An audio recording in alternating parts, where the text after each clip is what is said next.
ወገኖቼ ነፍስን የሰጠ መብልን አይሰጥም ቁርበትን የተከለ ሰውነትን የፈጠረ ልብስን ይነፍጋል እግዚአብሔር ለሚበልጠው ከታመነልህ በሚያንሰው ነገር መጠርጠር ይገባሃል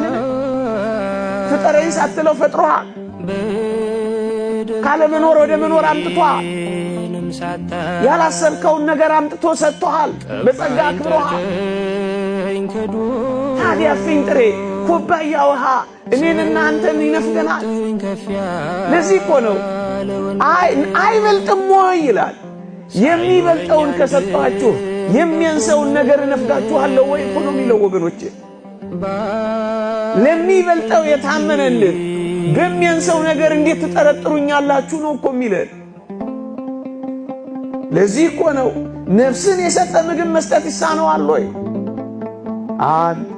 ደግሞስ ስጋን ከአራቱ ባህሪያት አዋህዶ የፈጠረ ልብስ መስጠት ያቅተዋል ወይ ሳትጠይቀው የሰጠ አይደለምን ሳትለምነው ያመጣ አይደለምን በሚያንሰው እጅግ ዝቅ ባለው ነገር አምላክህን ልትገምተው ይገባልን ደግሞስ ስጋን አስነስቶ ነፍስን አዋህዶ ኋላ በመንግሥተ ሰማያት እጅግ መንፈሳዊ ሕይወትንና ምግብን የሚሰጠን አሁን በምድራዊ ነገር እሱ ይጠረጠራልን በሚበልጠው ታምኖልሃል በሚያንሰው ነገር ለምን ትጨነቃለህ ደግሞስ ስጋውን የቆረሰልህ ደሙን ያፈሰሰልህ ራሱን የሰጠልህ ከዚያ ወዲያ ያለውን ነገር እንዴት ይነፍገኛል ብለህ ታስባለህ ከሰማይ የወረደው ላንተ ነው መስቀል ላይ የቆመው ለኛ ነው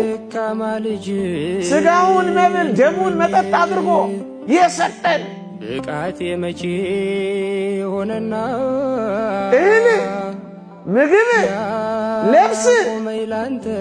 እግዚአብሔር ለዚህ ሳይታመን ይቀራል ለዚህ ነው አትጨነቁ የሚለን የሚበልጠውን ከሰጠው